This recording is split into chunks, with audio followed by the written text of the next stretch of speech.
Hi everybody, it's me again. So, how did you like 2017 in movie form? Well, for me, it's kind of been interesting for movies. Though I did not really get a chance to see as many movies as I would have liked to, mainly because bills came first. So the few movies that I did get to see impacted me in different ways. So I'm going to talk about the one movie that affected me in the worst way and one movie that affected me in the absolute mind-blowing best way I have ever seen in a movie. For the record, if I've missed a couple movies like Wonder Woman, Spider-Man, or um, even Coco, I did not get a chance to see these movies in theaters at all. So I'm very sorry for skipping them. I don't want to skip them. But in this case, they're not going to be in this list because I did not get a chance to see them. So, let's get on with it. We're going to start with the worst movie. And I think you all know what it is. It's the Emoji Movie. My gosh, was this movie a one big giant mess. For starters, who wants an Emoji Movie? Did somebody ask for it? Show of hands? No? Okay. Let's make it anyways. And let's just also show how dumb you are. No, really, the movie actually starts out that way, saying that you've zoned out. Seriously. You want to really talk down to your audience? And this is not just kids. This is adults, too. You really want to tell your audience, oh, you're probably not listening anyways. And on top of that, most of the jokes here are so bad. I mean, one of the jokes I was able to predict right off the start. Which one was that? The monkey business one. That's a really bad sign when a movie is so predictable with their jokes. And of course, this movie contains I lost count of how many poop jokes that this movie makes. That makes Happy Madison look subtle. Shoot me for saying that. And just the fact that this is just a standard story. There's no originality anymore. And whatever is original is completely unfunny. They tried to jump around saying, oh, I'm funny. I'm funny. You laugh at me. You laugh at me. High five, spit out candy, and ate it. Why is that funny? I take it from Art LaFleur, who taught us a little bit in class. You do not just act like something is funny just because it's funny. You need a reason for something to be funny. And this movie gives absolutely no reasons for something to be funny. The one or two jokes that this movie makes that actually did make me laugh at least did give reason why it was funny. The rest of it was pretty much just a laugh track or a desperate laugh track sign screaming for an audience to laugh. And for the record, one of the things that I did forget to mention in the review, which you could look at by the way, is that their rules make no sense and are never usually consistent. And it's pretty frustrating for story writers. And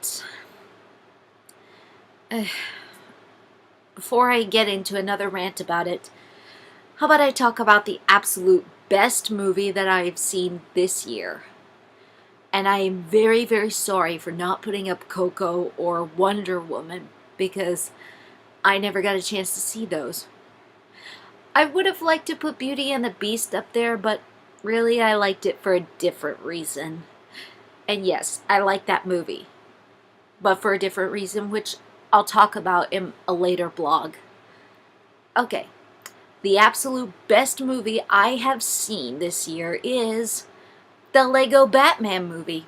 Yeah, I know it's too early to say this since I've not seen Star Wars, but honestly, the Lego Batman movie blew me away in so many awesome ways. I What I'll say about the Lego franchise is when it first came out, and when I first saw the poster, I was thinking, "Oh boy, Hollywood is stupid and run out of ideas." Well, shockingly, I mean, even my older sister thought that too, but when we walked into the first movie, we were like, "Oh my gosh, this is actually more clever and more satirical than we thought." So naturally, we were excited to see the Lego Batman movie, which, by the way, he was a side character in the first Lego movie, but even if you've never seen the first Lego movie, you don't need to, because this is a great standalone movie. And as somebody who did not read any DC comics, I could actually tell that this was being satirical of DC comics in a way that I would easily get. And it was one of the few movies that did not feel like a movie. It felt more like an experience. And I miss getting that from movies. 1 second in, I was laughing or on the edge of my seat. And for the next few minutes, I had to hold my breath several times until the credits rolled. It was like, how often do I get that? The graphics are 10 times better than what was in the first Lego movie. And it always takes a wink at every superhero and villain that you love, whether from DC or from... I dare not go into spoilers of what else they take a wink at. And they just combine in this wonderful way. And it even takes a funny stab at Suicide Squad. And what I love also about this movie is that it shows how genius the Lego series can be. It's got great writers for such a dumb idea. And yes, the Emoji Movie was also a dumb idea, but what made the Lego Movie better than the Emoji Movie was that this had better writers that gave thought and time into this series. So, I am very sorry, Lego franchise, for ever doubting you. And I will never doubt you again. You love me? Okay, so that's my best and my worst of 2017. Now that 2018 is coming up, how about I get into the movies that I am dreading and the ones I am not? Okay, so which movie am I dreading the most? I would like to say Sony's Peter Rabbit, but that's not really one I'm dreading as much as eager to tear up for ruining my childhood book. Yeah, from the trailer I could tell what you're really up to.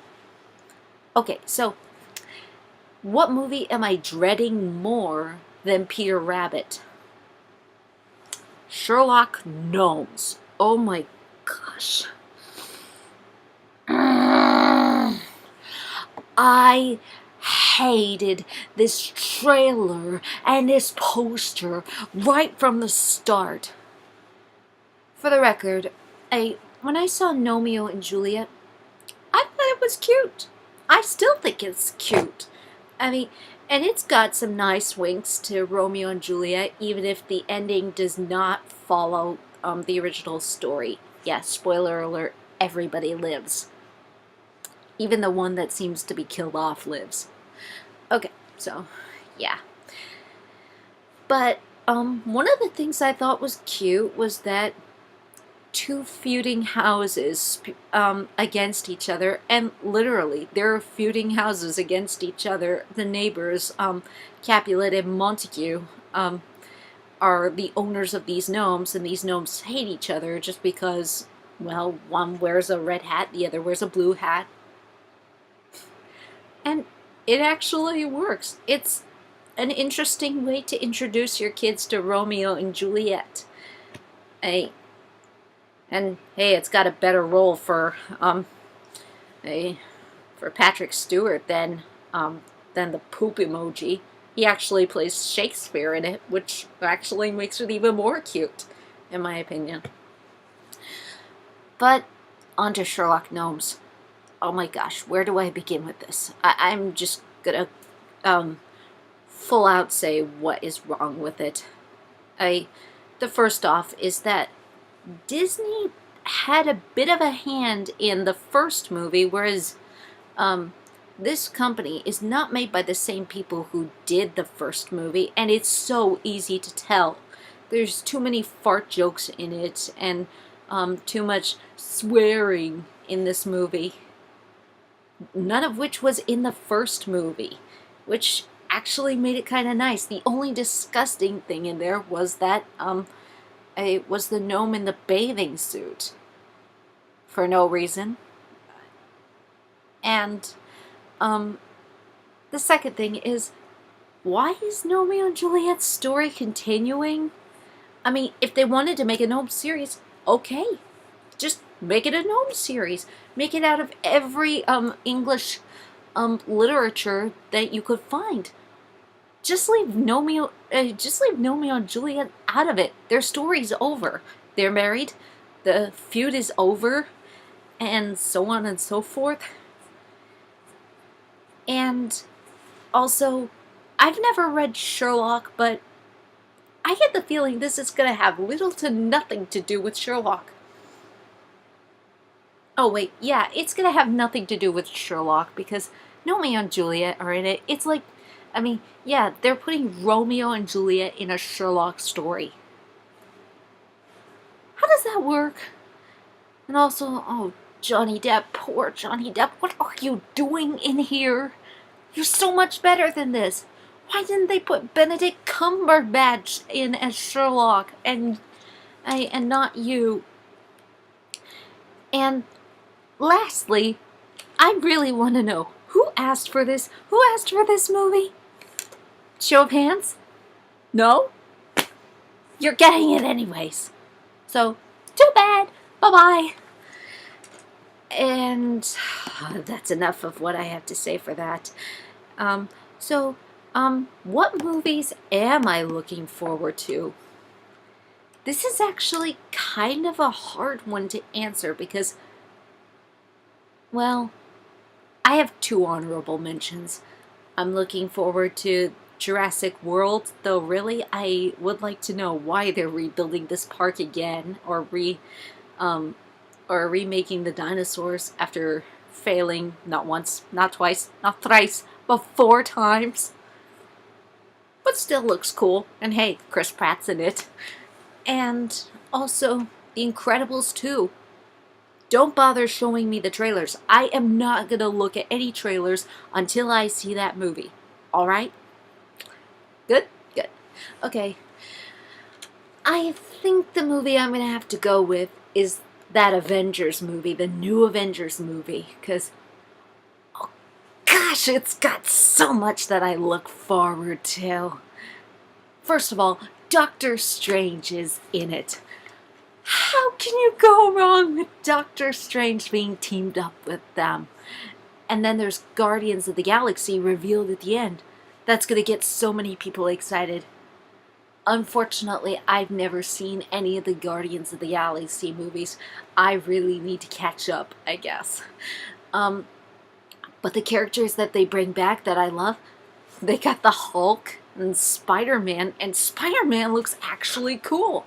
Even that suit that he's wearing in the trailer, for a moment, I almost was like, Deadpool's in this? Really, he looked almost like Deadpool for a moment. I almost wonder what it'd be like if Deadpool was in an Avengers movie. Or am I gonna be dead for that? um, and who else is there that I love? Loki. I love Loki. I am so glad he's in it. I can't wait to see more of him and what he does this time. I, I mean, I'm not sure what to say about it. Just that I'm so excited to see it. And please keep Ant-Man. He's my favorite out of all of them. He's awesome. The only other one I like the most is the Hulk. The Hulk and Ant-Man. Those are my two favorite Avengers. Please keep them around. I am gonna love you forever if they're all there. Okay, so what were your favorite movies or least favorite movies, and what are you looking forward to next year or dreading next year?